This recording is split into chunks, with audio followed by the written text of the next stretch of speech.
جو امت کے حق تھے حضور نے وہ ادا کیے، لیکن امت کے ذمے جو حقوق تھے پیغمبر کے لیے، آج امت نے سوچنا ہے کہ امت نے کیا وہ حقوق پورے کیے؟ جس طرح طائف کے بازاروں سے لے کے مکے کی گلیوں تک اذیتیں سہی، تکلیفیں گوارا کی، مقاومتیں، مخالفتیں، نکتہ چینیوں کے طوفان، ناموافق حالات کے جکڑ، اذیتیں، کسے ہوئے آوازیں، کیا کچھ نہیں تھا۔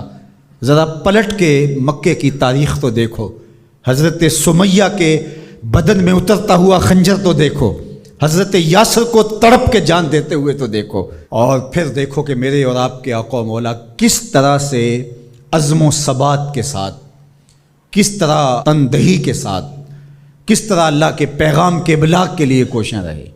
گھر میں فاقے تھے، کئی دن تک چولہا نہیں جلا، لیکن تبلیغ کے تسلسل میں فرق نہیں آیا، اور پھر تبلیغی عمل کو کسی غرض سے بھی ملوث نہیں ہونے دیا۔ لا اسألکم علیہ اجرا اس پہ شاہد عادل ہے۔ قیامت تک اپنی نسل کے لیے صدقہ بھی حرام کر دیا، زکوٰۃ بھی حرام کر دی کہ میری نسل بھی تم سے کچھ نہیں لے گی، میں محض اللہ کی رضا کے لیے تم تک پیغام حق کا ابلاغ کیا ہے۔ جو حق تھا حضور کے ذمے امت کا، اس کو ادا کیا۔ اب امت کے ذمے جو حق ہیں، ذرا امت ایک لمحے کے لیے سوچے کہ وہ حق ادا کیا۔ سب سے پہلا حق جو امت کے ذمے عائد ہوتا ہے وہ ہے ایمان بالرسول، نبی پر ایمان لانا۔ ایمان لانے کا مطلب کیا ہے؟ تسلیم کردن، گردن نہادن، سر تسلیم خم کر دینا، یہ ہے ایمان۔ اپنی خواہش ترک کر کے جس کو مان لیا ہے اس کے لیے گردن جھکا دینا۔ تیرے ہندیاں سندیاں محبوبہ، میں کافر ہواں جے میں ہواں۔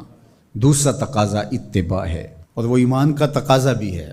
رسول کو ماننے کا مطلب یہ ہے کہ رسول کی مانی بھی جائے۔ یہ کیا ماننا ہوا کہ خواہش اپنی ہوئی، ساری زندگی اپنی مرضی کے مطابق گزاری، شادی بھی ساری اپنی مرضی کے مطابق، ساری رسمیں ہندوانہ کی، صرف ایجاب اور قبول، پھیرے نہیں لگوائے۔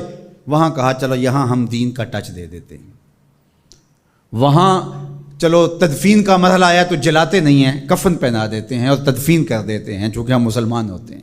فیکٹری کے اندر جو کچھ ہو رہا ہے وہ سارا بینک سے لمٹیں چل رہی ہیں، وہ سارا جو ہے وہ اللہ سے اعلان جنگ ہے، اور باہر نمائش کے لیے دسترخوان لگایا ہوا ہے کہ ہم غریبوں کو کھانا کھلا رہے ہیں۔ یہ دھوکہ تم اپنے ساتھ کر رہے ہو، رب کے ساتھ نہیں کر سکتے۔ یہاں سر سے لے کر پاؤں تک آنا ہوگا، آدھا تیتر آدھا بٹیر نہیں چل سکتا۔ تو نبی کی اطاعت پھر اس میں کیا، کیوں، کیسے ممکن ہے؟ جب مان لیا تو پھر مان لیا۔ اللہ حکمت سمجھ میں آ گئی تو اچھی بات ہے، نہیں سمجھ میں آئی تو پھر بھی حکیم کا عمل حکمت سے خالی نہیں ہوتا۔ جو حکیم نے کہا اس کے پیچھے کوئی حکمت ہوگی، وہ تمہاری نظر میں ابھی نہیں آئی، کچھ وقت بعد آ جائے گی، نہ بھی آئے تو کوئی فرق نہیں۔ پھر ایمان بالغیب کس کو کہتے ہیں؟ تو اللہ اس کے رسول کی مان لینا کہ بس ہمارے ذمے ان کا حق ہے، ان کی ماننا ہمارا حق ہے، اطاعت ہمارا حق ہے، تو بس یہ کافی ہے۔ اب صحابہ کی زندگیاں دیکھ لیجیے، انہیں حکمت نہیں پوچھی۔ حضور خطبہ دے رہے ہیں اور فرمایا لوگوں بیٹھ جاؤ، یہ باہر رش ہو رہا ہے نا سامنے، تو فرمایا بیٹھ جاؤ۔ حضور کی آواز بلند تھی، بنو غنم میں صحابی آ رہے تھے، وہ وہیں بیٹھ گئے۔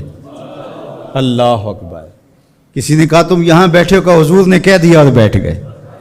اللہ اکبر۔ تو یہ ہے اطاعت، یہ ہے فرما برداری، یہ ہے زندگی کا جمال۔